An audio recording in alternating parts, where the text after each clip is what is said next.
Welcome, everyone, to another episode of Taking Up Space, a Michelle A. Mayer podcast. Always excited about coming forward, you guys. Today's no different. Today's conversation is going to be somewhat of a spiritual gumbo. I don't know what to call this today. I really want to speak to those of the Christian community, the Judaic community, Muslim, all spiritual systems. I want to speak to you today, metaphysical communities, because, this walk of mine is completely unique, y'all. I mean, I just got through having a conversation with my daughter and, and talking to teenagers about life stuff is hard because they don't have the experience to really grasp the totality of what you're saying.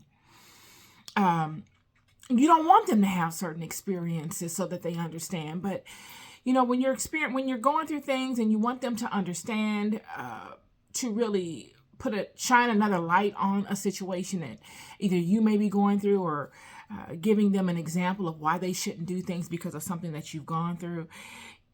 There's no real way for them to really understand it in its totality because they just don't have the experiences. They don't. And this is the same way with many that look at other spiritual paths and they, judge them, not in a negative sense, but judge them to see, okay, well, why do people believe in such and such? Why do they believe in this way when it's obvious that it should be thought of in that way? If you don't have the experiences, there's really no way for you to really tap in.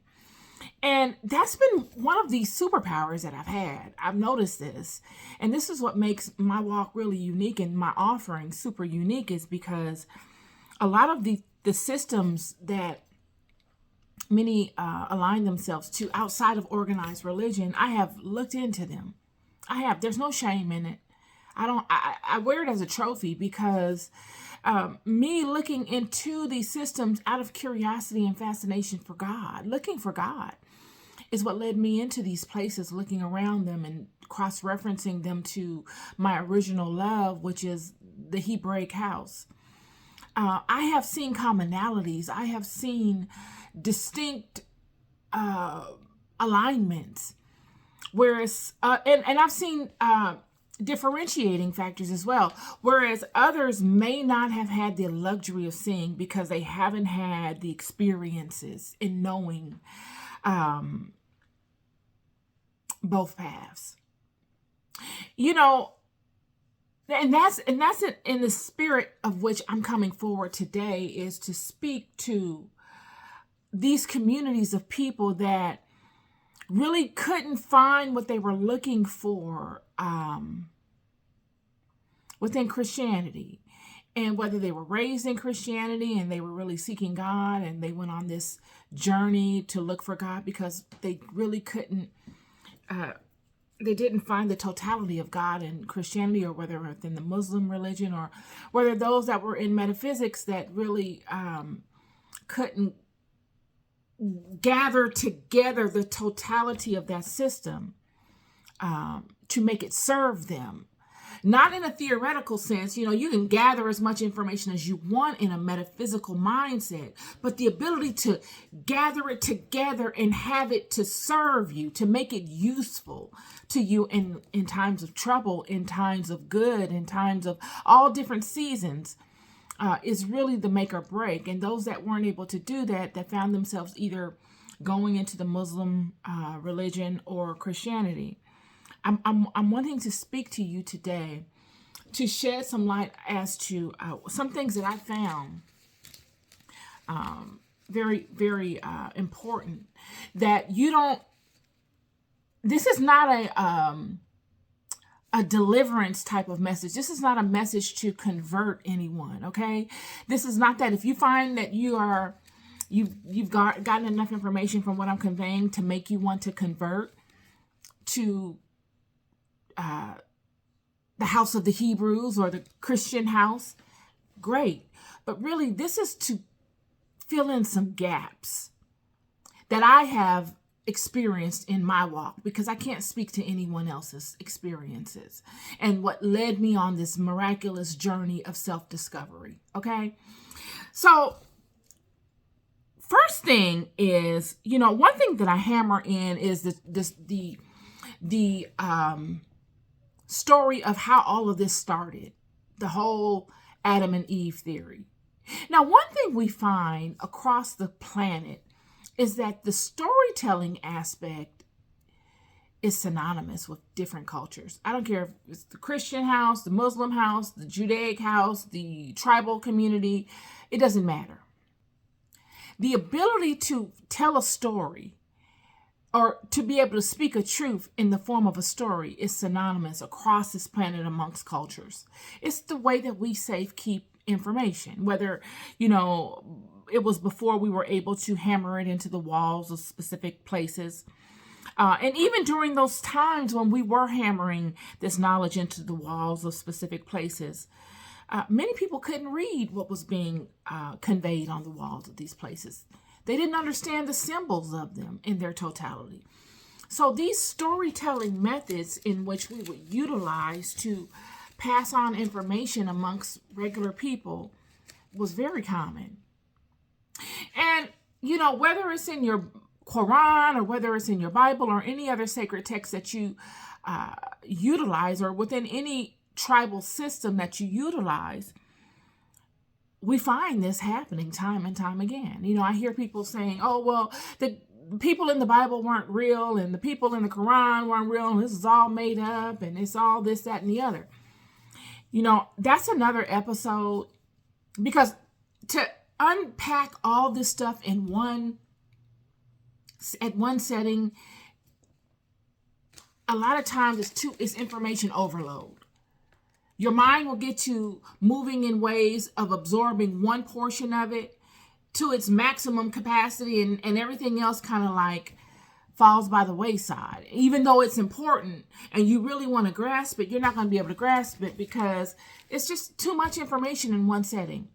So I will rely upon this statement that I'm making of a lot of what we see on the surface level in any religious system does depend upon the ability to mask many levels of knowledge in symbolism. It's as if the dynamic of the verbiage being that's written will speak to the heart and mind of the individual that's reading it, and it will meet them where they are. It's as if the words search you, and they speak, the spirit of what they are conveying meets you exactly where you are in life. Whether you are an amateur, an intermediate, or an expert, everyone can get something from it at their particular level at the time that they ingest it. And the more that you ingest it and the more you meditate upon it, the deeper the layers present themselves of the same word. This is the power of it. But not to get lost on that. The house of Israel, what makes this house so unique? This wasn't the first spiritual system created in the world. There were many systems prior to God, reducing everything down to a one God reverent system. We know the world that Adam and Eve came up in. We knew the world before the serpent came into the garden. Well, we really don't know much about it. We know that it was a perfect and a harmonious state that these people were in. They weren't clothed. They were naked. They were spiritual beings enjoying life. Yet through trickery and deception, they fall into the mundane, low vibrational world of matter. And they begin clothing themselves, and they wear skins, and they go about their life in this mundane physical existence. Guilt-ridden. Not standing in the total covering of God. Before they were somewhat ethereal spiritual beings living an ethereal existence, total, whole. But through a decision, an act of deception, trickery, they fall for deception and they fall into the world of matter. They become burdened with weight, the weight of the material world. And they are clothed and they must walk this material world, and they feel vulnerable because this material world is new to them. It's a new place for them. They've come out of a place that they were created to be in, and now they're in a completely opposite environment, and they are afraid. Fear is the first feeling that they have. And they see themselves. They can now see one another. Whereas before, it was nothing to see. It was unification. It was symbionts. They were standing in the totality of their existence. But now they see each other, and what they see is foreign to them. It is not an emanation of what they were before or who they knew themselves to be before. So they hide. They hide from one another. They have been reintroduced to one another as an adult. As an adult, not as a child, but as an adult. Immediately they are reintroduced. It's just like all of us. One moment we look as we look right now, and then the next moment we look like a monster. All of us look like a monster. All of your children look like monsters. You yourself look like a monster. What would you do? You would go and hide from one another. You would be afraid, right? This is exactly what Adam and Eve did in so many ways. They hid. And they come to terms with this thing and they move on with life. And they're now dealing with situations that they've never had to deal with. They're in a whole new world based on a totally new set of laws that they know nothing of. They're in the same environment, but circumstances have changed immediately. Not over time, immediately. And they have to adjust. And in their adjustment, they know that they've angered God because God has made that very clear to them. There's no guessing. God has come and spoken to them words of condemnation. He's cursed them. And they are ashamed of themselves. And there's no reversing. So they're living in condemnation. They're rewinding this condemnation in their mind of what God has said and done. They're being kicked out of their previous home, and they're having to wander and make way for themselves in a very frightening place. A place where all the animals that were once subject to their dominion are now threats to these people. They are now having to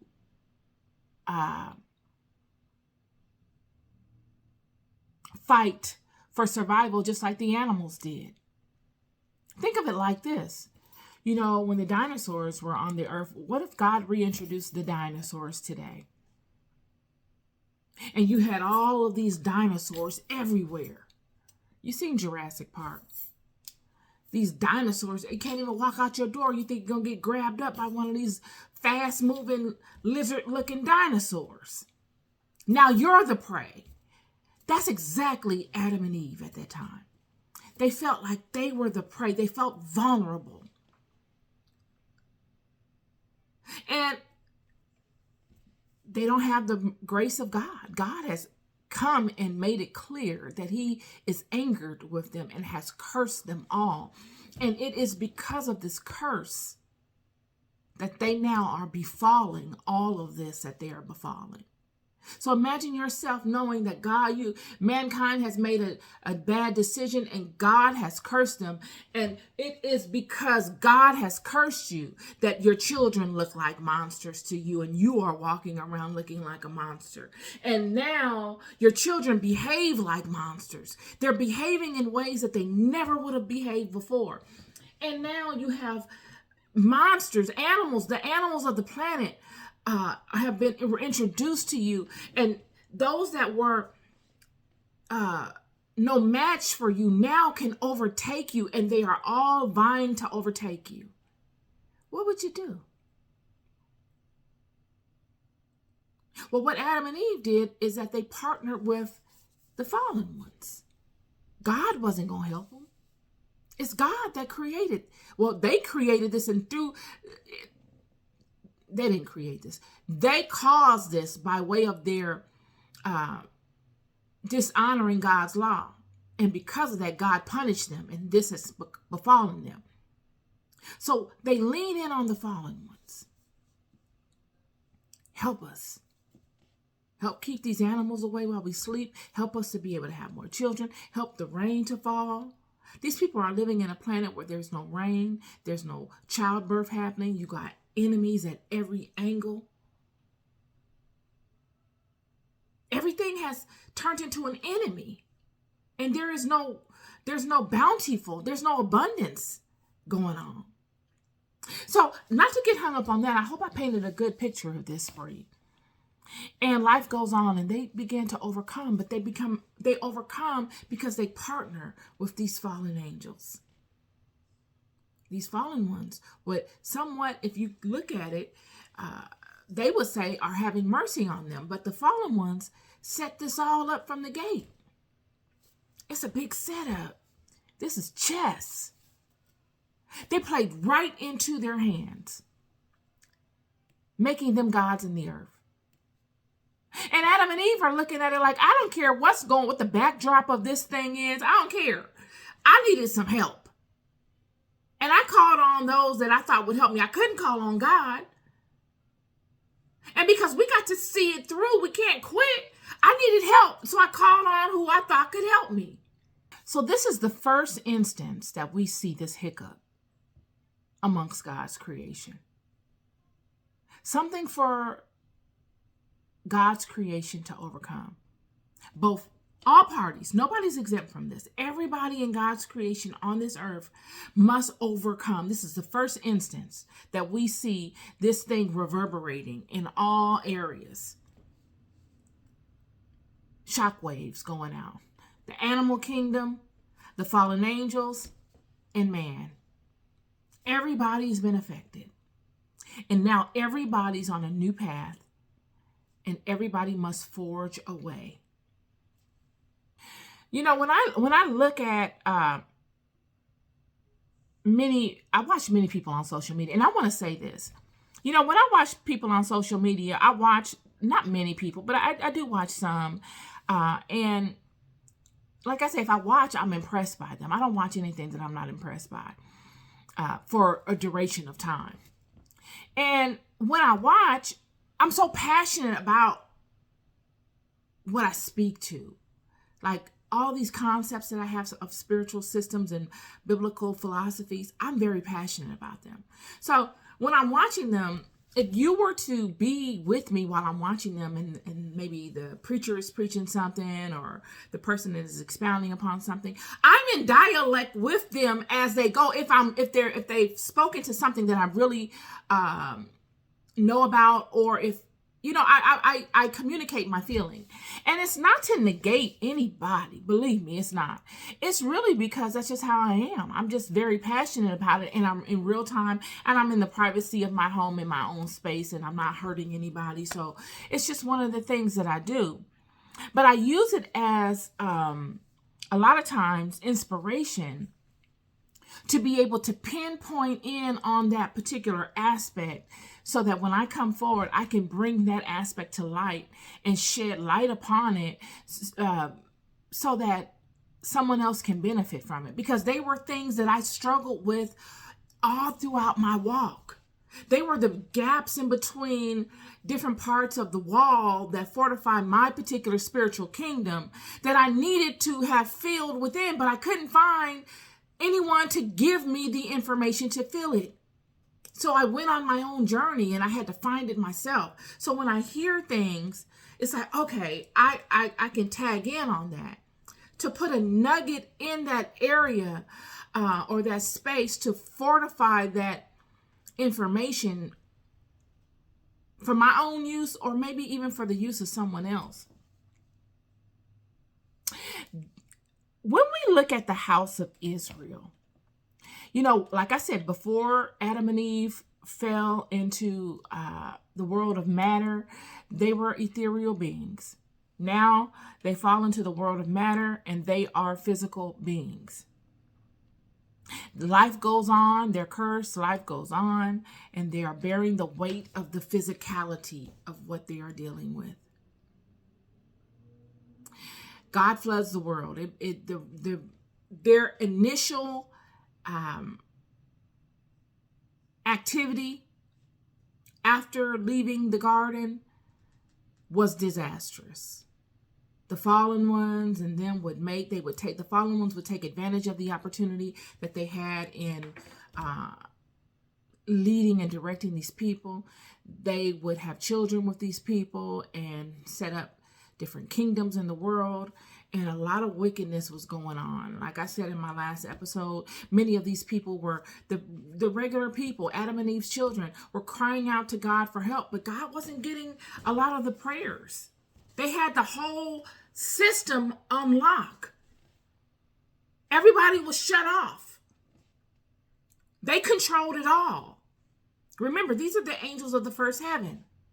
So God gets wind of it, and he says, I'm going to flood the world. Now, friends, the Bible speaks to this flood with Noah, but I'm here to tell you that there were more floods before Noah. This wasn't the first flood. God has sent many people in form of angels, in form of messengers, in form of prophets amongst the people to inform them that they were doing wrong. But it was pretty much to no avail. And then finally he does this major flood. And now they're all reduced to one bloodline, which is Noah's bloodline. All of man is reduced to one bloodline. And life goes on, and we see these wicked entities, these demonic individuals showing themselves again, even to the sons of Noah. They were plaguing, the Apocrypha says that they were plaguing the sons of Noah. And in their plaguing the sons of Noah, Noah himself goes to God and petitions God about doing something about these demons, because the demons are plaguing the children. And God gets the petition, and he tells Noah, I'm going to destroy them. I'm going to destroy a group of them, but I will leave some, because one of the demons comes to God and says, you don't do, not the demons. One of the spirits comes to God and says, don't destroy all of them, because then who will be a buffer to man? Who will be able to keep man in check? It's as if the demons are used to keep mankind aligned. And this spirit comes to God and says, let me have dominion of them, and I will rule them so that they keep mankind in alignment. And this is the part that we find often in Scripture, that this power that God gives to these people that come to him on behalf of ruling his children and getting them to be righteous and live a righteous life, this power that God gives them, they always come with good intentions and say, Father, give me this power to help your children. And they plead their case, and it makes sense, and their past actions are in alignment in a way where God can hold them blameless. So God gives them that scepter of power. We see this with this individual that came upon God on behalf of the demons that God was going to destroy because of what Noah said. We see this with King Solomon when he comes upon God because the demons are attacking the workers of the temple. We see this often with all the leaders of Israel, all the priests of Israel. Anything that they need to lead these children, God will make a way for them to do it on behalf of them leading God's flock. This is how important the people are to God. It is not really the people that usually get it wrong. It's the leaders. So God gives this individual the power over the demons, over the particular amount that are left, a very small amount. And life goes on. Yet what we find after the flood is, and after God has given this particular person power over these demons, is that these demons align with the people and create systems to corral the people to do their will. And they do wickedness in the earth. When we look at the Tower of Babylon being built, the Apocrypha speaks to the Tower of Babylon being built. And those that were in charge of building the tower having no mercy on the people.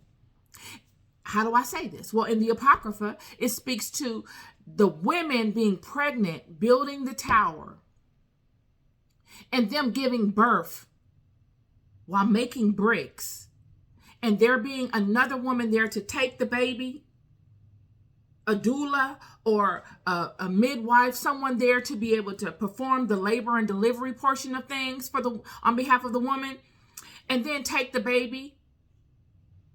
So, and then the woman going right back moments later after having a baby to making brick. No compassion for the people. So you can't tell me that this was the people's doing. The people, no woman would ever want to have a baby and then go right back to work 20 minutes later. Come on.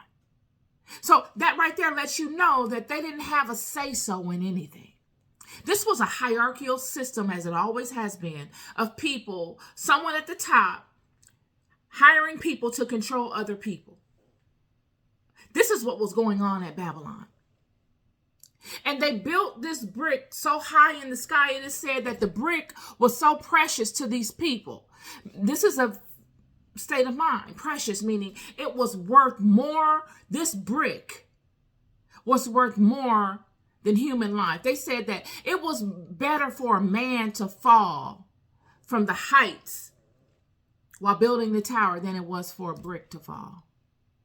This is the mentality of what was going on while the Tower of Babel was being built.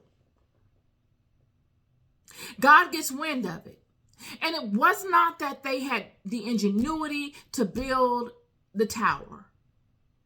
Why would God give you a mind if he didn't want you to use it, friend? This is your creator. Why would he give you a mind if he did not want you to use it? Why would God give you the spirit, his spirit? The mind that you have is God's mind. The spirit you have within you is God's spirit. God fashioned man in his image and in his likeness.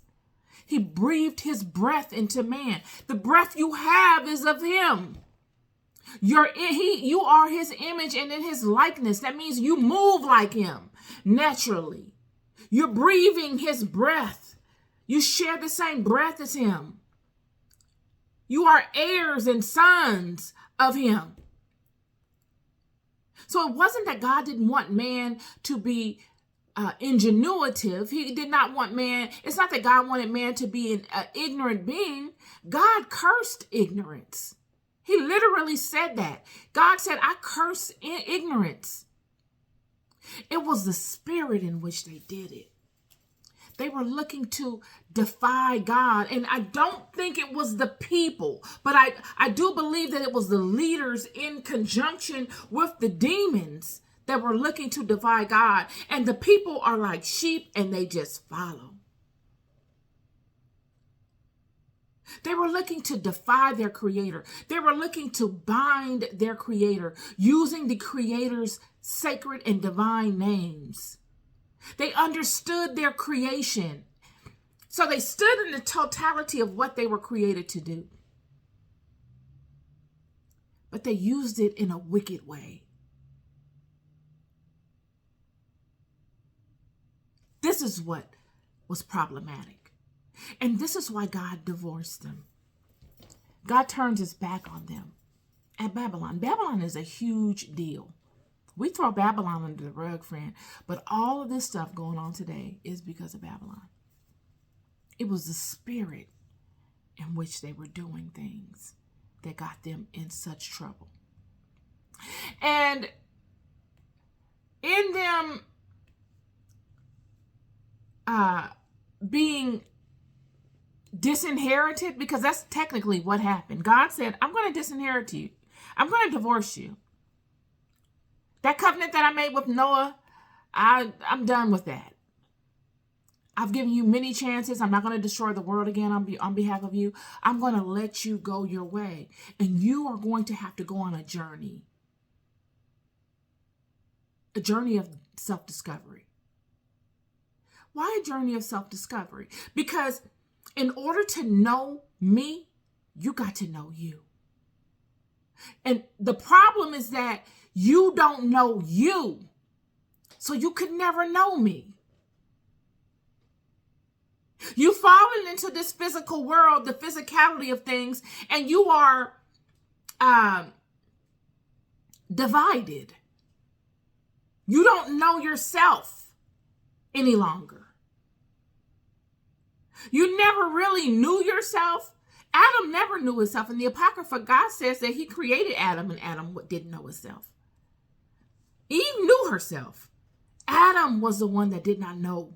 And this was why Adam was partnered with Eve. Please look at my past podcasts. So that he could find himself through her. And through her would be all these various interactions. She would show him.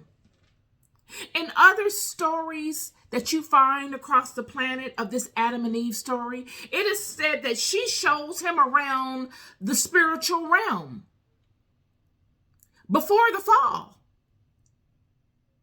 This was her partnering with him.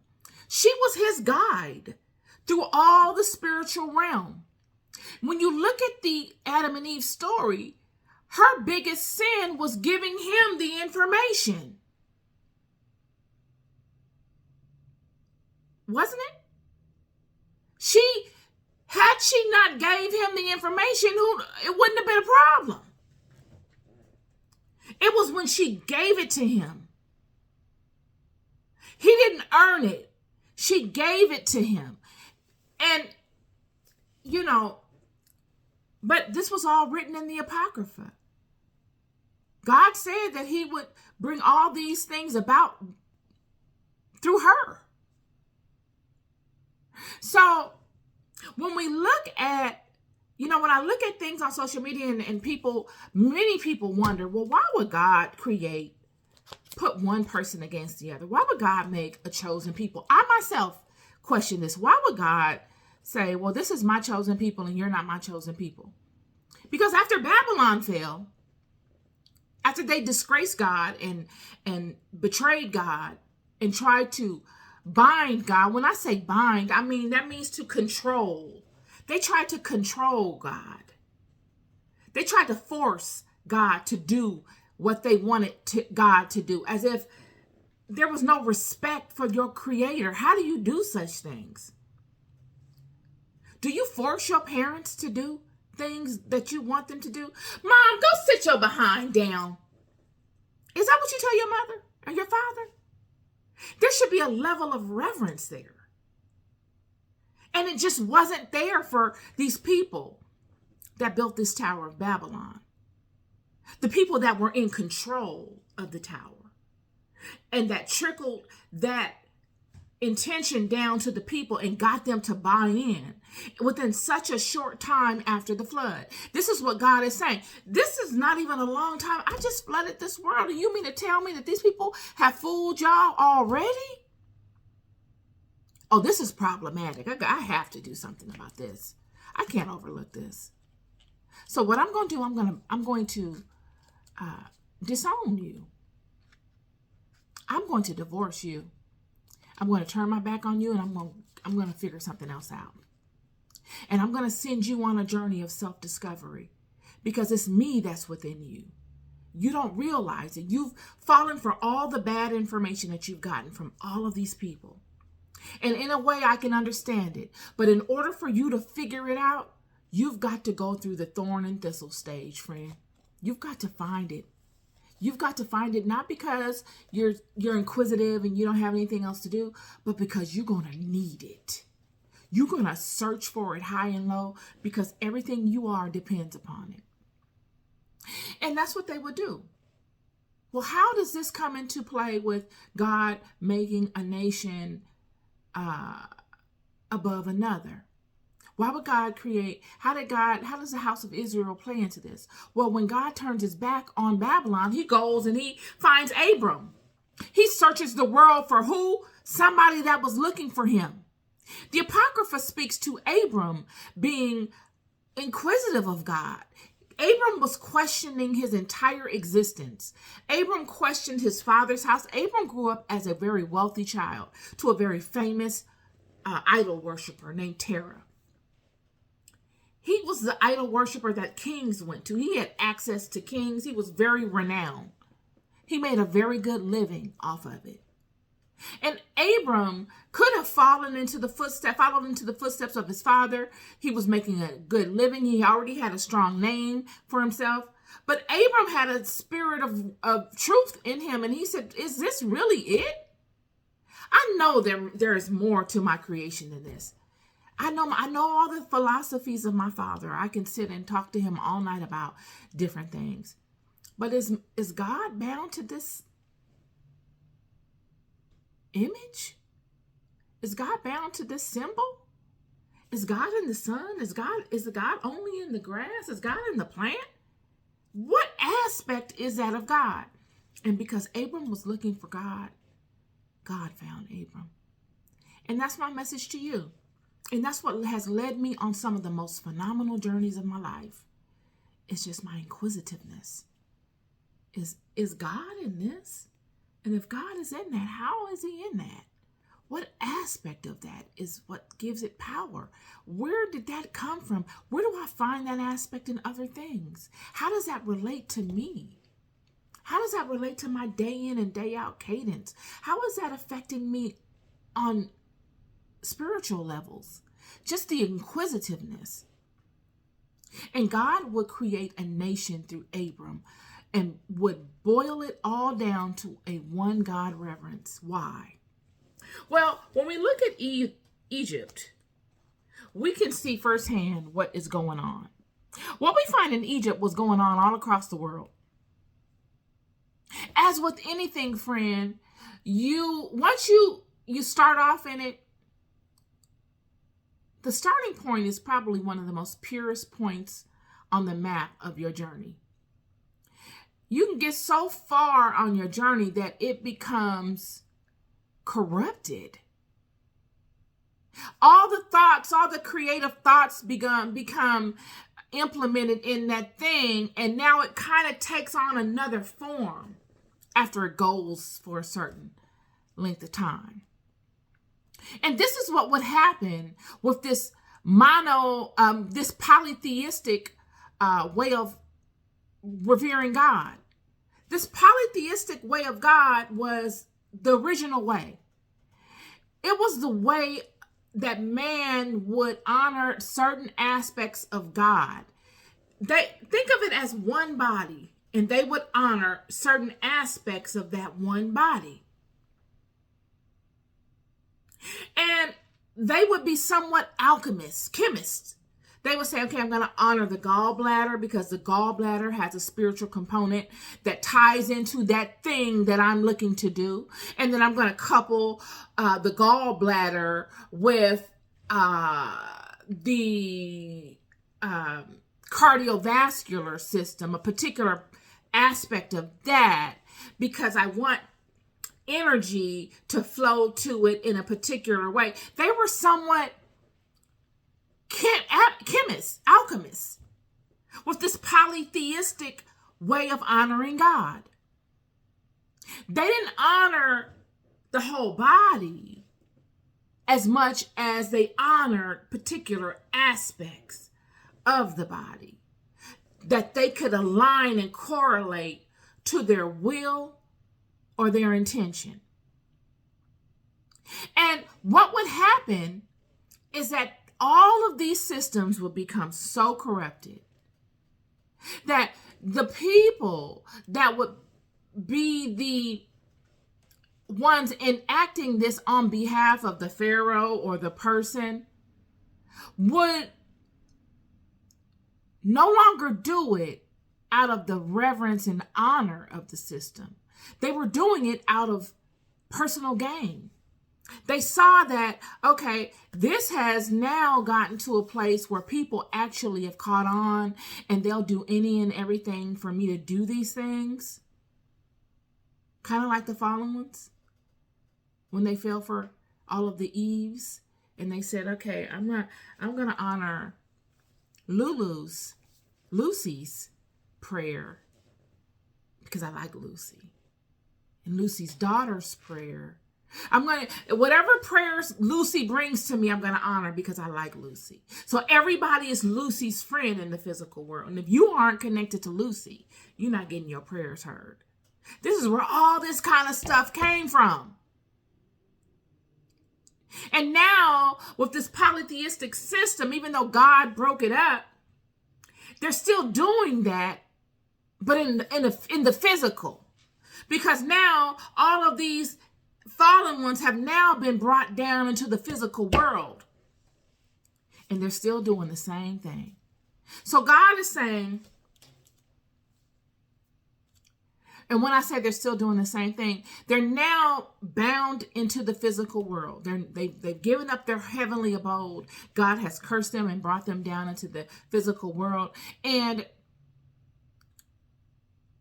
through what happened in Babylon, God changing the language and breaking people up into regions and divisions, they're now kings in the world.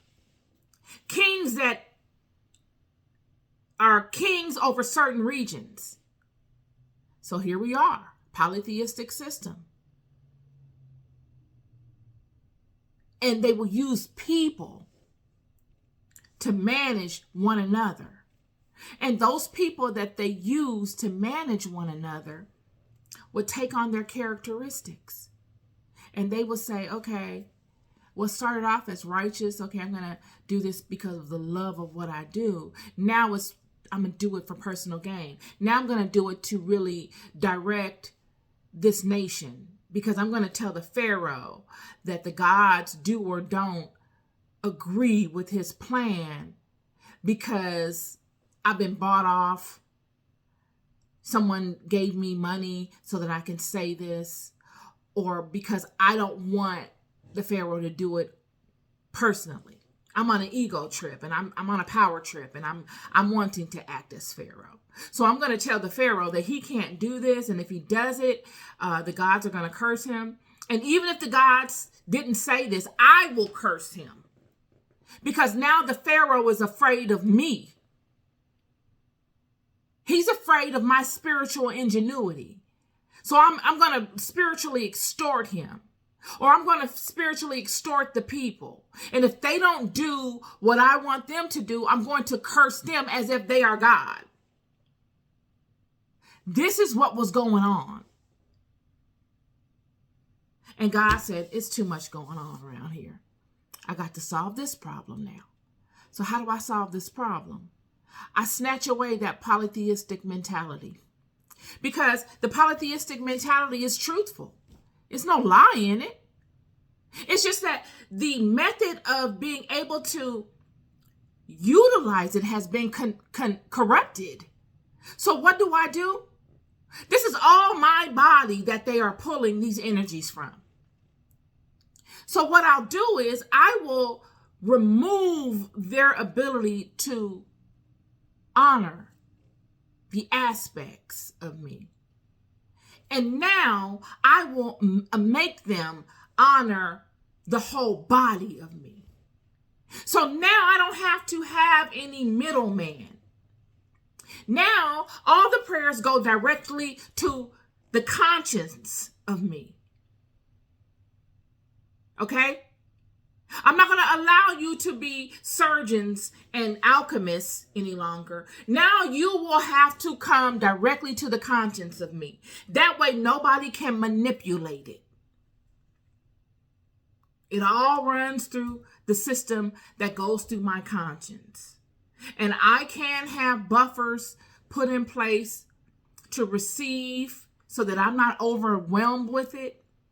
But they will all run through the conscience, the total body of me, the one God system.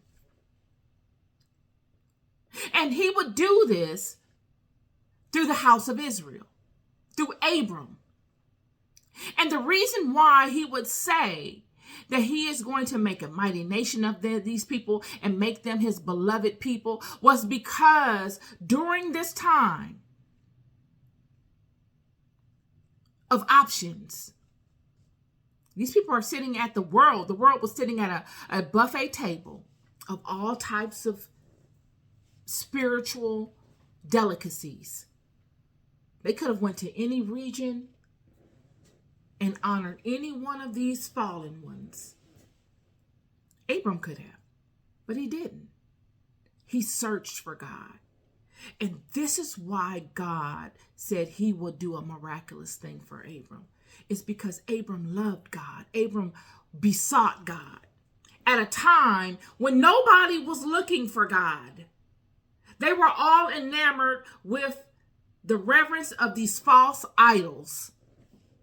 Why do I say false idols? Because man is an idol if you look at it from just a truthful perspective.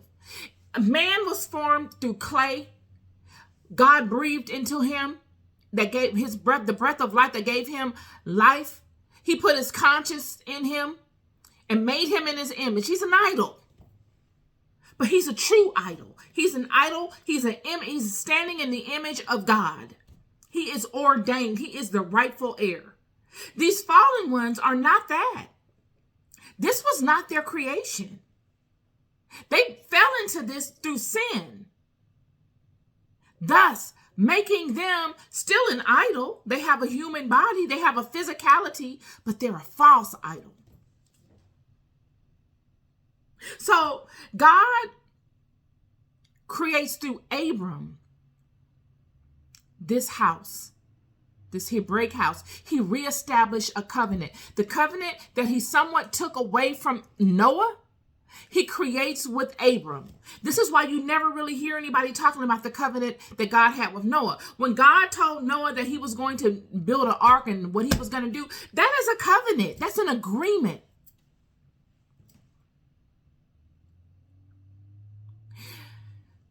God created a covenant with Abram and would build this house up through Abram to really prove a point. It wasn't to make Israel so exclusive because he hated the nations. He created this nation of Israel to parade themselves right in the midst of all of these people that betrayed God, so that they could see themselves. They saw these children as no greater or no less than them, but they saw the hand of God over these people. And they were immediately humbled, and they saw first person the error. Now they're able to see distinctively God warring with these fallen ones, one after the next. And they're able to see who's who and what's what. Friend, there's only so much someone can tell you. I can tell you, don't do this, don't do that. I have a teenager. I tell her that all the time. But she's going to have to go her way and learn it, or else it's just rhetoric. The lesson comes in you walking it. And what better way for these nations to see the power of their God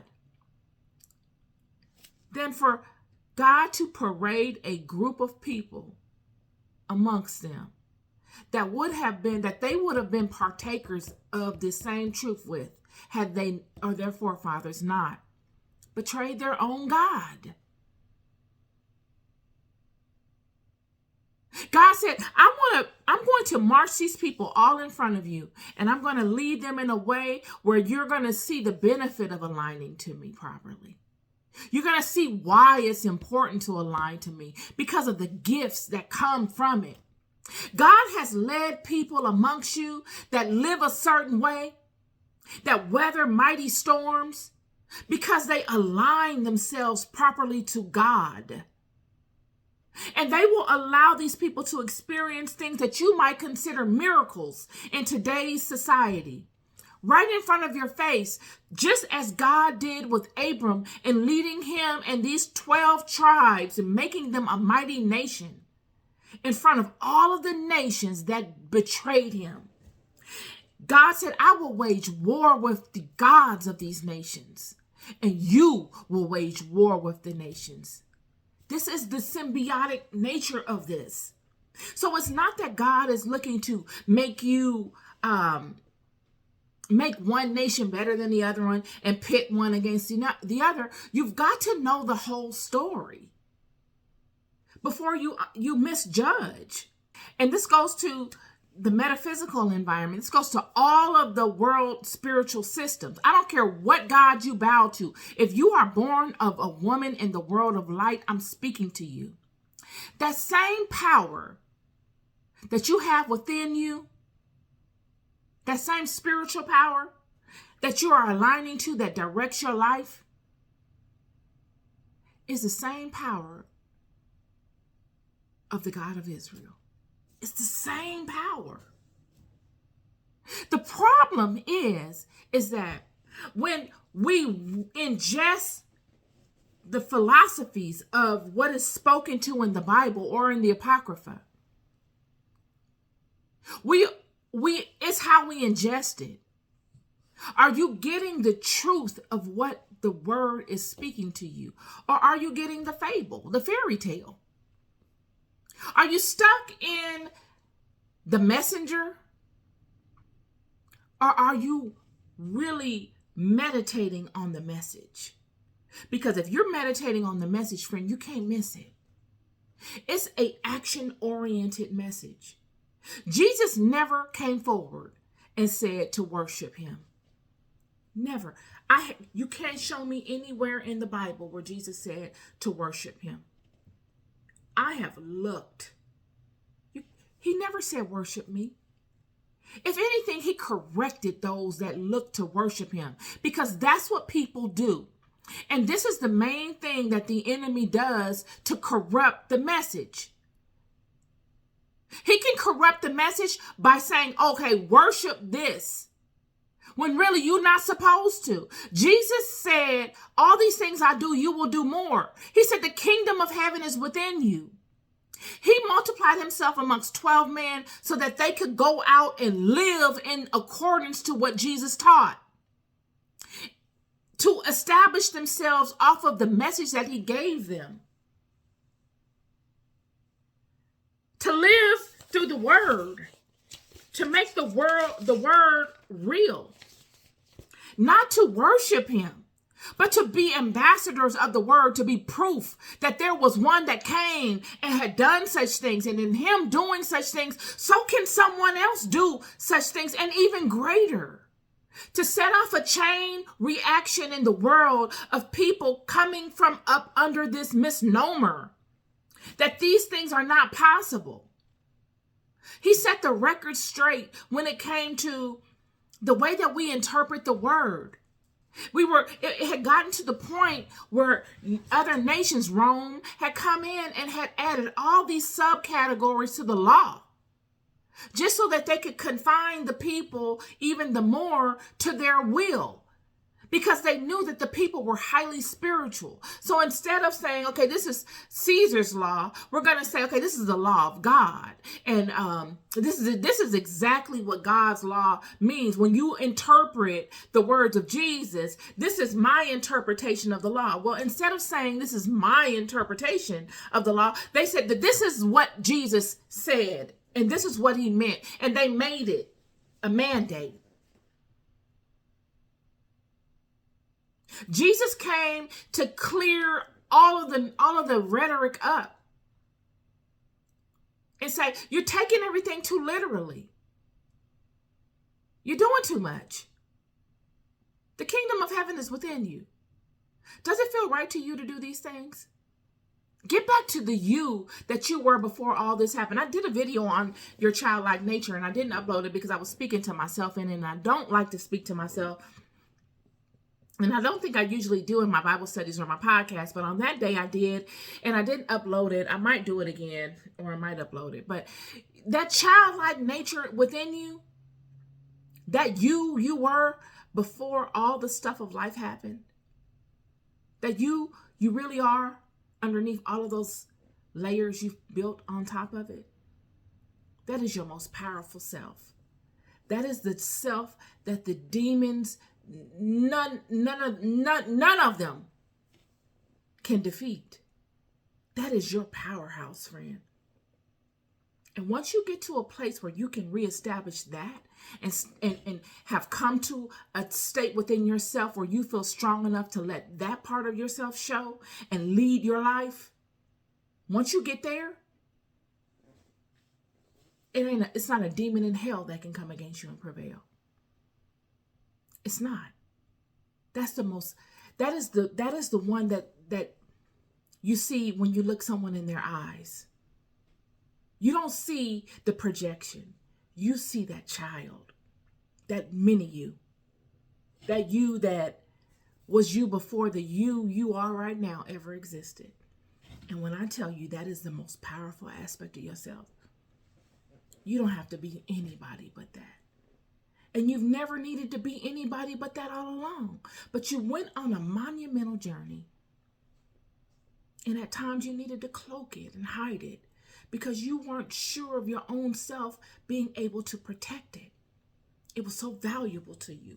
You couldn't allow it to be harmed or threatened.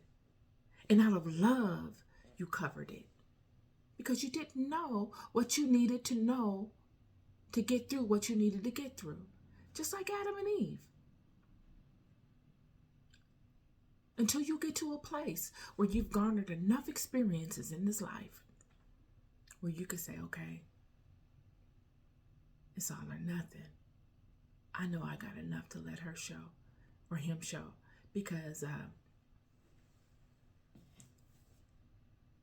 that's the most powerful and the purest I'll ever be is her or him. So instead of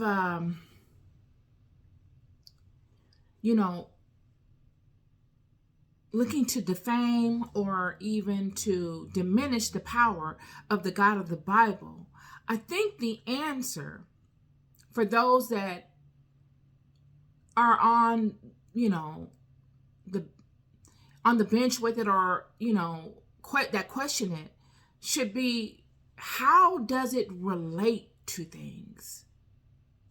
How does this God of the Bible relate to the big scheme of things? What is with this Hebraic house? Well, when we look at many of the metaphysical communities in general, all the fundamentals to it, this spiritual connectivity that creates it, where is it terminating from? From the Tetragrammaton to different names of power that are spoken, different methods of internal ascension, meditation, and different things of that nature. Where do all of these things come from? When we look at many of those that have come forth with such phenomenal correspondence in support of all of which I just said, and all their great philosophies on it, what are their philosophies based upon? What systems of power are they pulling from? When we look at Blavatsky, Helena Blavatsky, or Manly P. Hall, or John Dee, when we look at Aleister Crowley, or the likes thereof, where are these people? King James, where are these people pulling their knowledge from? Where are they getting the foundation of their knowledge? Are they just, is it just an angel or a demon that has come upon them and given it to them? Okay, if we say that that's the case, how in the world did they come into contact with such a being? Do you think that angels and demons are just sitting around waiting for us to communicate with them? They're just, I'm so bored. I need one of these humans to communicate with me. Hello? Are they doing that? No. These people have come into a knowledge of something, even if it's fundamental, minuscule, elementary. They've come into it. And they've used that elementary knowledge, whatever it is, as a doorway for them to enter into spiritual realms, to communicate with higher beings. And where they get this thing from, one thing we find all across the planet is there is a unification of this spiritual knowledge. All across, I don't care if it's in Asia, I don't care if it's in Africa, I don't care if it's in Europe, America, old America, Mexico, wherever you look, it's all connected. And it all has to do with the Hebrew house. All of it. Well, how would such things come into play? These 12 tribes. What God did amongst Abram was set a precedence. He set a net. He cast a net. It wasn't wide initially. It was just a small net. But what we will find is that this net is an old net. All the players that play into this particular net are the same beings of the old world. They're not new entities. They're the same players. The newest would be Adam. There is no new player created after Adam. And what we find is that this net is a very, very deep net. But it was updated in a sense by way of King Solomon. When King Solomon came to God and said that he wanted to help this young man and the people with these demons, and that he would like to be the one responsible for binding these demons. See, these were ways for people, like I said before, people that were in high-ranking spiritual positions in God's system, mortal men, to gain more notoriety. If they could legitimize helping the people, David, when he said, I want to build you a house, Father. He didn't say, Father, I want to build a house. He said, I want to build you a house. Based upon what? That tremendous situation that happened in Babylon when they built that tower. God said, I see the error in these people's ways. I honor and acknowledge it. And because of that, I would like to build you a house because I'm so grateful for you. And God said, okay. You don't think God knew what David's truest intentions were? You don't think David slightly wanted a house? Even if he built it for God, you don't think David wanted to have his name associated with such a build? He knows this God goes big or he don't go at all. So coming to God with such a thing was a big deal. He knew it was going to be monumental. God wouldn't build a small house. He knew God was going to show out, in which he did. When you look at the Zoroastrian temple in the temple of Nebuchadnezzar in Syria, Iran, it's still fabulous till today. The brick layout, all of that, fabulous. Well, if you looked at the house of Jerusalem, that would have made that whole Nebuchadnezzar thing look like nothing. So when King Solomon comes, he says, I want to do this for these people because they're being attacked by these demons. And God blesses him with power, more power than he can handle. In fact, the power that God gave King Solomon is the foundation for all of these systems that we are looking at and we think are so noteworthy today. If you were to look in any of the books of the grimoires and Goetia and Solomonic systems that are printed, they have a very distinct list of activities that you need to do. One of them is to know sacred names. The other is that you've got to write certain things out in what? Hebrew. The seals that protect you or that invoke whatever spiritual invocations or properties that need to be invoked are all in Hebraic. When you speak, it says in the books, you got to speak it in certain ways and in a certain level of authority. You've got to act. You got to act like you are really that person that is supposed to be doing such. Isn't that amazing? Or else the spirits won't know. Or else the spirits will know. You've got to act.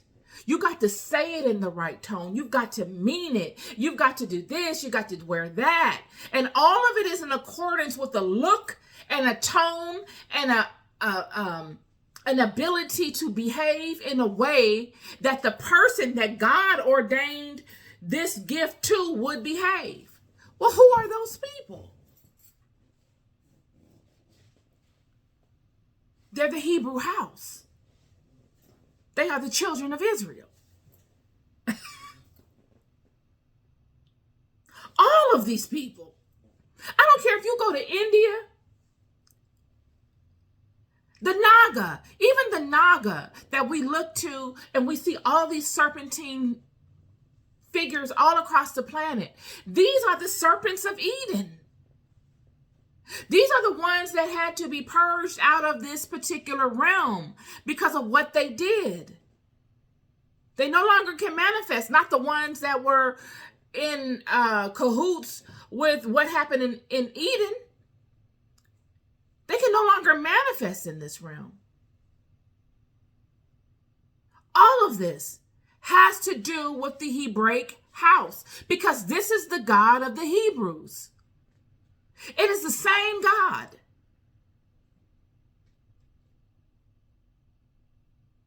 So when you see all of these things and you see these people searching across wide and far for this knowledge, what are they looking for? They're looking for the God of the Hebrew house. They are looking for the God of the Hebrews, friend. I'm here to tell you. A couple of things that have to do with this. I wrote it down. John Dee and Solomonic symbols, definitely Hebrew. Manly P. Hall.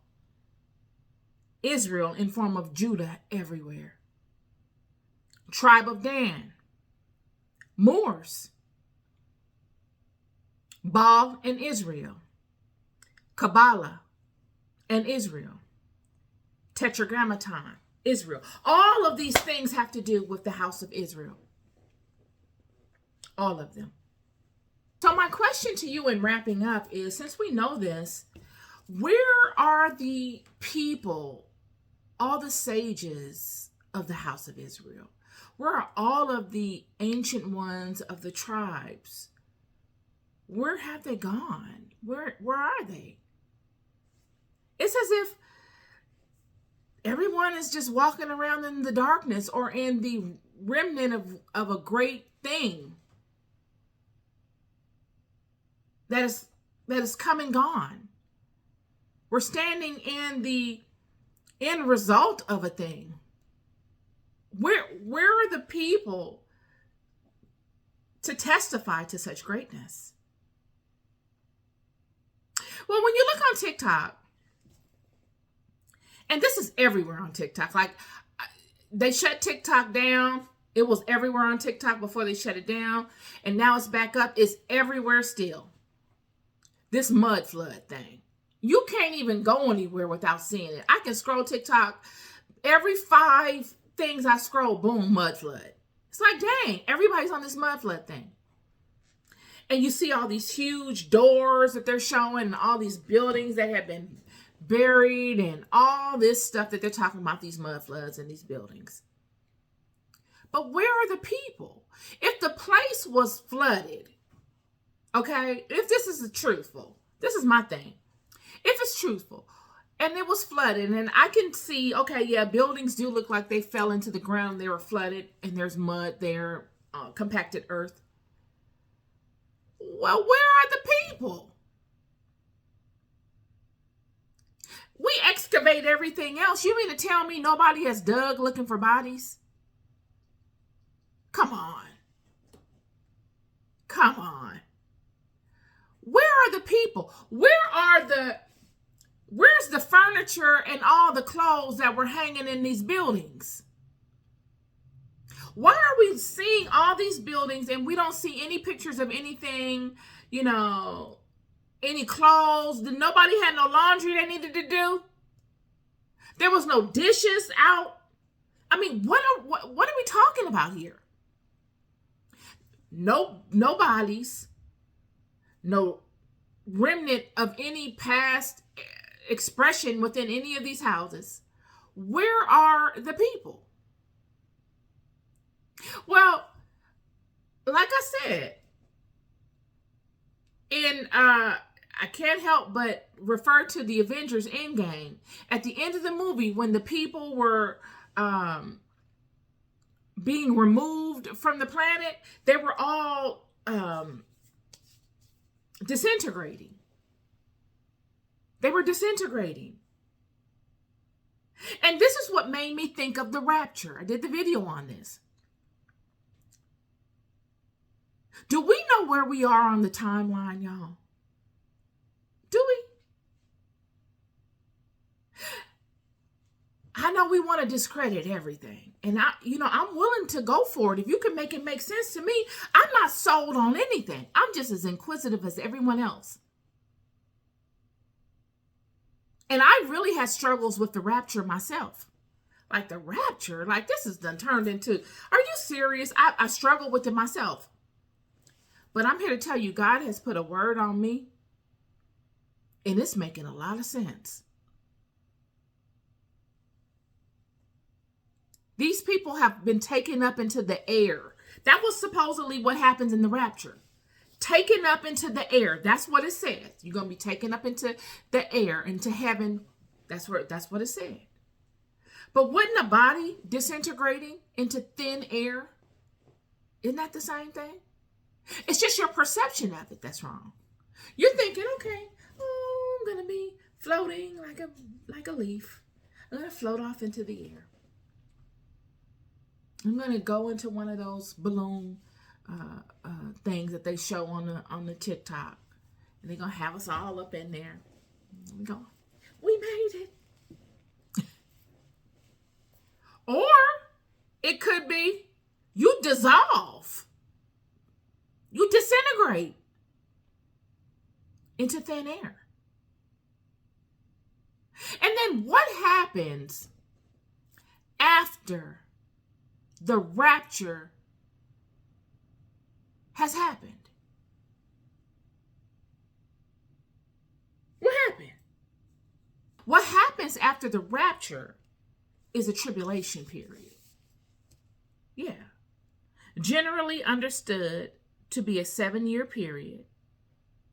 This period is marked by God's wrath being poured out on the earth, the rise of the Antichrist, and widespread suffering.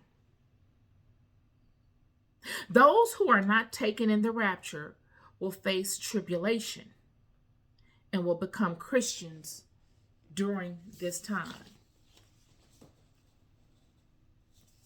So we know that happens after the rapture. You're going to have many converted to the Hebraic house. Many being converted to the consciousness of Christ.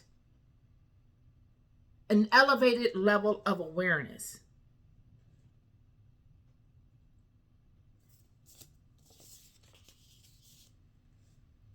Those that died in consciousness of Christ will reawaken. Those that lost their way, that were sleepwalking, that didn't know themselves, that did not reestablish the realization of the truth of who they are and the God within them, they will all reawaken during this time. Yes. This is the time after the rapture.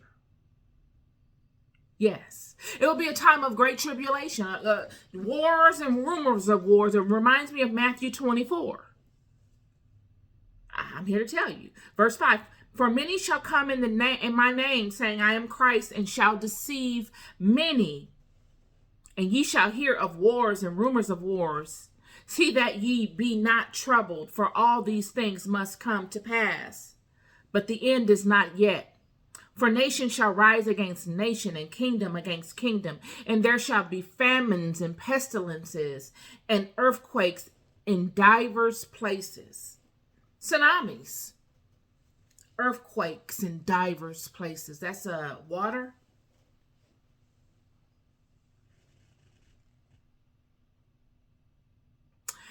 It is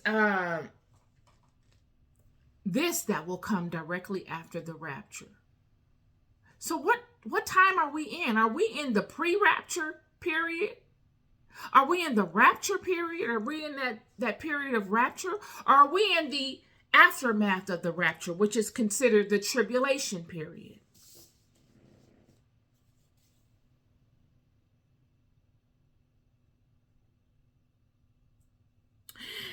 After this period will come the second coming of Christ. This happens after the tribulation. Christ, the Christ, returns to judge the living and the dead and defeat the Antichrist and establish his millennial kingdom. Millennial kingdom. Those who have died in Christ will be resurrected, and those who are alive and have remained faithful will be transformed and meet Christ in the air. Here we go with this air thing again.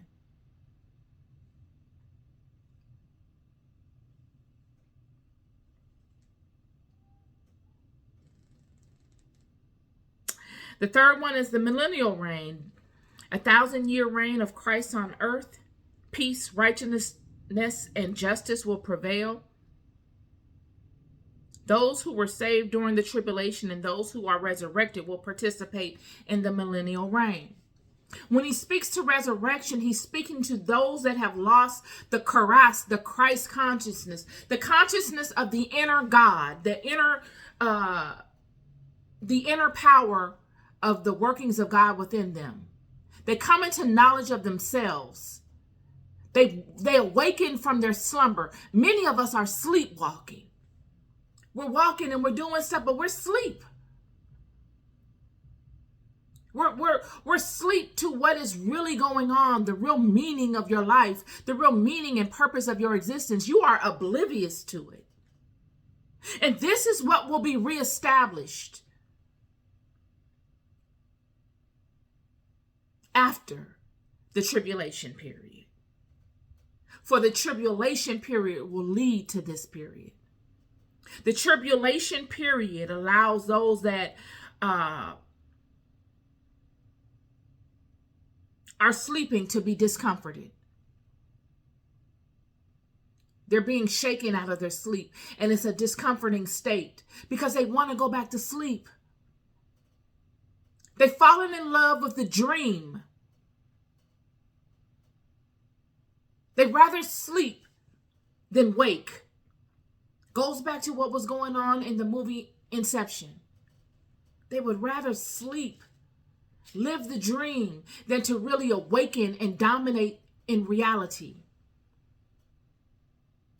But this state will come to an end during the tribulation period. And it will be a very tumultuous time because those that are awakened will be angered to what they are awakened to. And they will have to sort out that anger and that frustration, iron it all out within themselves.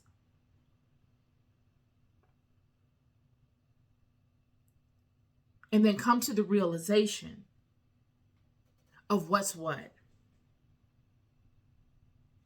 They will either come into the knowledge of truth of self and convert to that truest aspect of themselves, or they will align with the Antichrist, that which is completely anti to who they were created to be. They're going to have to pick a side during this period. Yet the show goes on, the beat goes on. And it goes to the second coming of Christ, which is the millennial kingdom.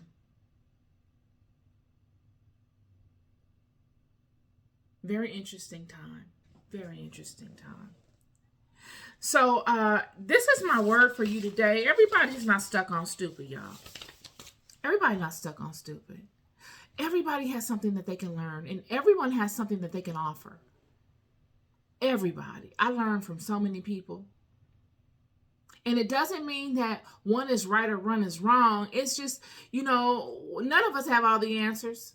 And that's what makes it so beautiful. That's why we come forward with our offerings and just offer up what we know and what we find is truthful. And we look around to see what other people are saying, and if what they're saying can fall in alignment with what we're saying, or even if it is totally against what we're saying. Is there any truth to it? Is there facts in it that we can pull from to make ourselves better? That's what it's about. You are loved more than you'll ever know. I'll never stop telling you. This is my podcast episode. Long, long, long one today, but worth it. Keep going. Be blessed. Peace and love.